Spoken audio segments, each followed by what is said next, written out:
Dear students, मैं doctor CL Verma, associate professor, department of zoology, government Lohia college Churu. आज अपन ब्रेंकियोस्टोमा में digestion पढ़ने जा रहे हैं। ब्रेंकियोस्टोमा के अंदर डाइजेस्टिव सिस्टम, इसका पहला जो पार्ट बनाया था अपन ने, उसमें केवल एलिमेंट्री कैनाल की संरचना बताई थी, और इसका दूसरा पार्ट है जिसके अंदर अपन डाइजेशन की फिजियोलॉजी या डाइजेशन का जो प्रोसेस है उसका अध्ययन करेंगे। सबसे पहले इसमें आती है डाइजेस्टिव ग्लैंड। डाइजेस्टिव ग्लैंड, और यहां पर जो डाइजेस्टिव ग्लैंड है वो है मिडगट डाइवर्टिकुलम। मिडगट डाइवर्टिकुलम,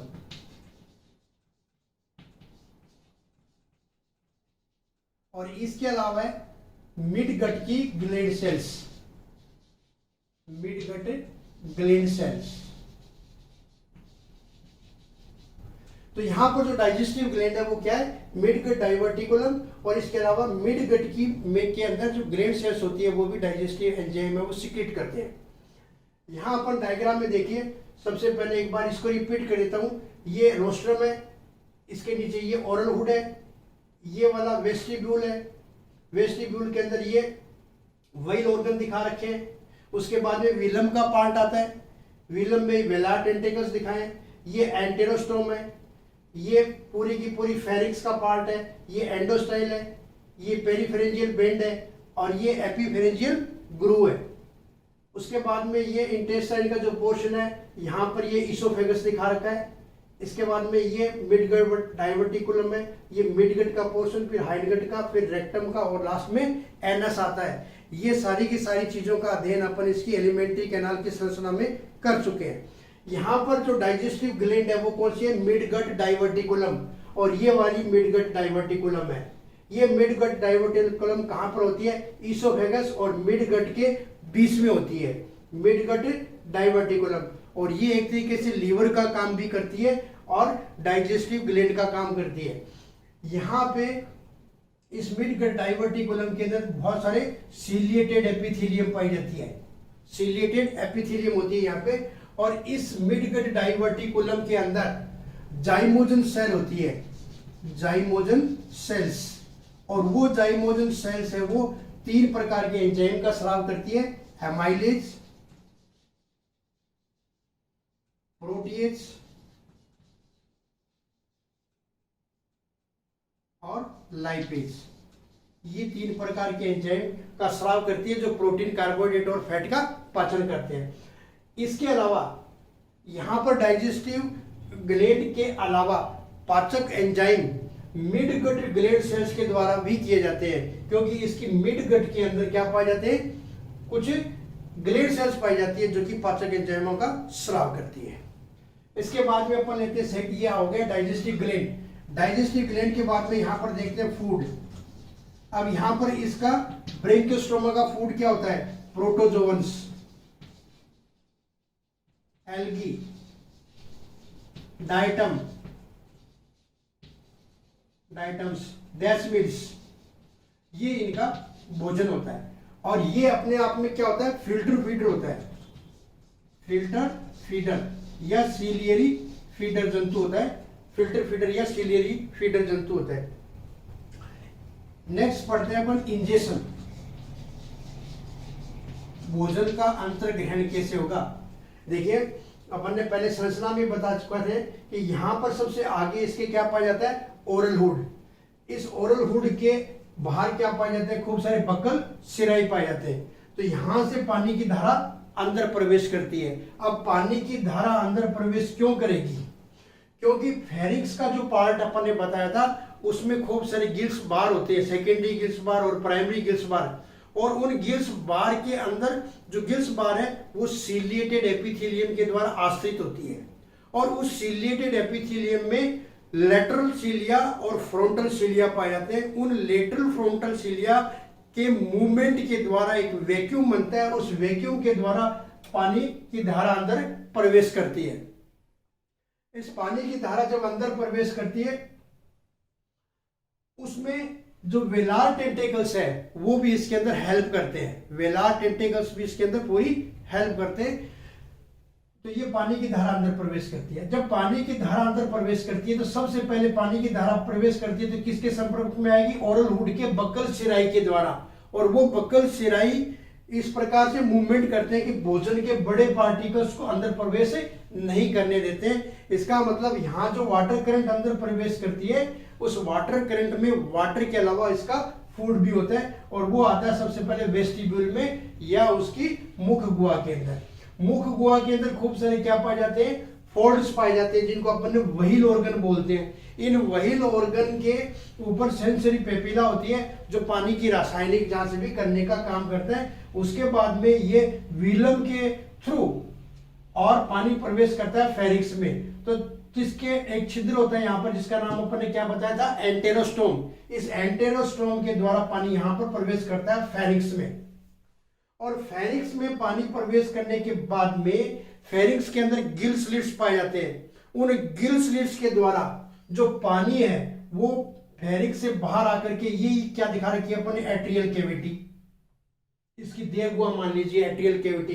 तो पानी किस में आता है, इस एट्रियल कैविटी के अंदर आता है, और एट्रियल कैविटी से आकर के एट्रियोपोर के द्वारा बाहर निकल जाता है। ये मैंने पानी का मार्ग बताया यहाँ पे। जो पानी यहाँ ओरल हुड से होकर के माउथ के द्वारा प्रवेश करके और वहील ऑर्गन को क्रॉस करके एंटेरोस्टोम के द्वारा सीधा किस में पहुंचता है, फेरिक्स में। और पहले भी बताया था कि फेरिक्स है वो एट्रियल कैविटी के द्वारा कम्युनिकेटेड होती है। तो यहां से एट्रियल की जो पानी है वो फेरिक्स के गिल स्लिट्स से होकर के और एट्रियल कैविटी में आता है, और एट्रियल कैविटी के थ्रू पानी है वो बाहर निकल जाता है। ये मैंने बताया केवल और केवल वाटर करंट से इसका। अब इसके बात रही भोजन की, डाइजेशन की। तो जब यहां से पानी प्रवेश करता है तो ये भोजन किस में चला गया, यहाँ पे फेरिक्स में। फेरिक्स में भोजन जाने के बाद में फेरिक्स के नीचे क्या है, एंडोस्टाइल है, ठीक है। इस एंडोस्टाइल के अंदर खूब सारी अपने 4 ग्रूव बताई थी और 5 सीलिया की रो बताई थी। इनके मूवमेंट के द्वारा, और इसमें यहाँ पर म्यूकस भी होता है, इनके मूवमेंट के द्वारा भोजन के पार्टिकल्स क्या करेंगे, ऊपर की तरफ जाएंगे। ऊपर की तरफ जाकर के ये सबसे पहले यहाँ इस तरीके से देखिए, ये एरो दिखा रखे, और इन एरो का मतलब है कि ये फूड पार्टिकल्स है वो ये यहां से इसोफेगस शुरू हो जाती है। अब ये जो इसोफेगस है इसमें से भोजन अभी यहां पर आता है इसोफेगस के अंदर। जब भोजन इसोफेगस के अंदर आता है, यहां से इसोफेगस के अंदर आता है, और इसोफेगस से भोजन आकर के किस में आता है, मिड गट डाइवर्टिकुलम में। अब मिड गट डाइवर्टिकुलम के अंदर भोजन क्यों आएगा, क्योंकि अपन ने मिड गट का यहाँ पार्ट बताया था, एक देखो लेटरल सीलिएटेड ट्रैक्ट बताई थी। इसके ऊपर सीलिया पाए जाते हैं और वो इस तरीके से मूवमेंट करते हैं कि भोजन आगे नहीं जाकर के पहले किस में जाता है, मिड गट डाइवर्टिकुलम में जाता है। तो यहाँ पर मिड गट डाइवर्टिकुलम के अंदर भोजन गया। अब मिड गट डाइवर्टिकुलम में क्या है, पाचक एंजाइम है, जाइमोजन सेल है, 3 प्रकार के एंजाइम सीक्रेट करती है। तो ये एमाइलेज क्या करेगा, कार्बोहाइड्रेट का पाचन करेगा, प्रोटीएज है वो प्रोटीन का पाचन करेगा, और लाइपेज है वो लिपिड का पाचन करेगा। यदि प्रोटीज में यहाँ पर पेप्सिन एंजाइम है वो एब्सेंट होता है। यहाँ पर भोजन का पाचन होने के बाद एक तो एंजाइम के द्वारा पाचन हो गया, दूसरा क्या होता है कि ये तो हो गया एक्स्ट्रा सेलुलर पाचन, बाह्य कोशिकीय पाचन। अब इसकी जो एपिथेलियम है किसकी, मिड गट डाइवर्टिकुलम की, मिड गट डाइवर्टिकुलम की जो एपिथेलियम है उसमें कुछ फेगोसाइटिक सेल्स पाई जाती है जो कि यहाँ पर भोजन को अपने अंदर लेती है और उसका डाइजेशन करती है। इसका मतलब यहाँ पर इंट्रासेलुलर डाइजेशन भी पाया जाता है। तो इस मिड गट डाइवर्टिकुलम के अंदर भोजन का पाचन होने के बाद में ये भोजन वापस आता है किसमें, मिड गट में। यहां से भोजन किस में है, मिड गट में। और मिड गट में आप मैंने बताया कि मिड गट के अंदर ग्रेड सेल्स पाई जाती है, वो भी कुछ है वो एंजाइम स्रावित करती है। तो यहां से वो भोजन किस में आएगा, मिड गट में। और मिड गट की वाल भी कुछ है वो एंजाइम स्रावित करती है, और वो एंजाइम है वो भोजन का पाचन करते हैं और भोजन आगे की तरफ निकलता है। जब भोजन यहाँ पे आता है मिड गट के बाद में, तो मिड गट में आपने मिड गट और हाइंड गट के बीच में क्या बताए थे अपन ने, खूब सारे इलियोकोलिक रिंग बताई थी, ये इलियोकोलिक रिंग शो कर रखी है अपन ने। तो जब भोजन यहाँ पर आएगा तो इन इलियोकोलिक रिंग के द्वारा भोजन को मथा जाता है, जिससे भोजन के छोटे टुकड़े हो जाते हैं, और छोटे टुकड़ों के ऊपर फिर ये जो एंजाइम, जो अवशेष एंजाइम बच गए, वो उसके ऊपर और क्रिया करते रहते हैं और भोजन का पाचन होता रहता है। इसके बाद में यहाँ पर जो मिड गट का पोर्शन है और हाइंड गट का पोर्शन है, उसमें मैक्सिमम वाटर का अब्जॉर्प्शन हो जाता है। तो यहाँ पर वाटर का अब्जॉर्प्शन हो गया और उसके बाद में भोजन आता है रेक्टम में। यहाँ पर फिर थोड़ा बहुत पानी है उसका और अब्सॉर्प्शन होता है। उसके बाद में जो फीकल मैटर है वो एनएस के द्वारा बाहर निकाल दिए जाते हैं। दूसरी चीज, जब भोजन यहाँ आता है फेरिक्स में, और फेरिक्स में आने के बाद में पानी तो एट्रियल कैविटी के द्वारा बाहर निकल गया, तो भोजन के पार्टिकल्स है वो ऊपर की तरफ फेंके जाते हैं, ये इसोफेगस में आकर के ये मार्ग उसका होता है। लेकिन बड़े भोजन के कण है, बड़े भोजन के कण है वो नीचे एट्रियल कैविटी के अंदर है वो जमा हो जाते हैं, इकट्ठे हो जाते हैं। तो यहाँ पर ये एंडोस्टाइल बताइए अपन ने।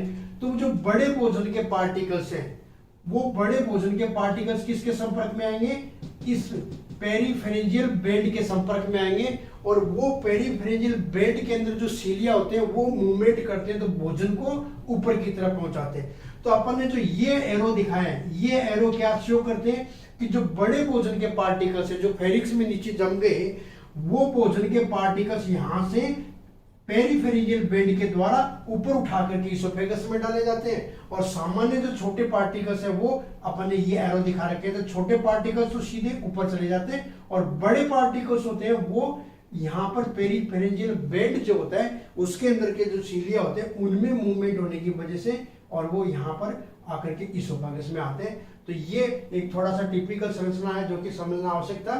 तो यहाँ पर ये इसोफेगस में आ गया, और इसोफेगस में आने के बाद में यहाँ पर क्या है, लेटरल सीलिएटेड ट्रैक्ट होती है, जिसके सीलिया इस तरीके से मूवमेंट करते हैं कि भोजन को सीधा आगे नहीं भेज करके पहले किस में भेजते हैं, बक्कल डाइवर्टिकुलम में या मिडगट डाइवर्टिकुलम में। और इस मिडगट डाइवर्टिकुलम में अपने आप बताया एंजाइम, और वो भोजन का पाचन करते हैं। यहाँ से होकर के भोजन है वापस यहाँ पर इलियोकोलिक रिंग के संपर्क में आता है, और यहाँ पर मैक्सिमम डाइजेशन जो बच गया, फूड का डाइजेशन बच गया, वो यहाँ पर डाइजेशन होता है, और उसके बाद में अब्सॉर्प्शन होता है, और बाकी जो अपचित भोजन है, फीकल मैटर है, वो एनएस के द्वारा बाहर निकाल दिए जाते हैं। कई बार क्या होता है, एट्रियल कैविटी जो है, ये जो अपने एट्रियल कैविटी दिखा रखी है, इसके अंदर भी पेपिली पाई जाती है, और उन पेपिली के अंदर भी क्या होता है, फेगोसाइटिक सेल्स होती है। तो यहाँ पर भी अगर भोजन के पार्टिकल एट्रियल कैविटी में पहुंच गए, वो एट्रियल कैविटी क्या करती है, उन भोजन का पार्टिकल्स, भोजन के जो पार्टिकल्स है उनका डाइजेशन का काम करती है फेगोसाइटोसिस विधि के द्वारा। इस प्रकार इसके अंदर ये डाइजेशन की क्रिया है। यदि किसी भी प्रकार की कोई भी समस्या हो तो आप मेरे चैनल के ऊपर जाकर के वहां पर कोई भी क्वेरी हो आपकी, तो उसको आप पूछ सकते हैं। नेक्स्ट वीडियो के अंदर आपकी जो क्वेरी है उसको बिल्कुल कंप्लीट पूरा किया जाएगा, पूरा अच्छी तरीके से बताया जाएगा। इसलिए आप मेरे जो वीडियो है उनको आप कंटिन्यू देखिए। अगर आप कंटिन्यू देखेंगे तो ही आगे वाला सिस्टम समझ में आएगा, अदरवाइज आपको समझ में नहीं आएगा। और अगर आपको वीडियो पसंद आता है तो आप लाइक जरूर कीजिए और शेयर भी कीजिए, ताकि अन्य बच्चों को है वो फायदा मिल सके। Thank you.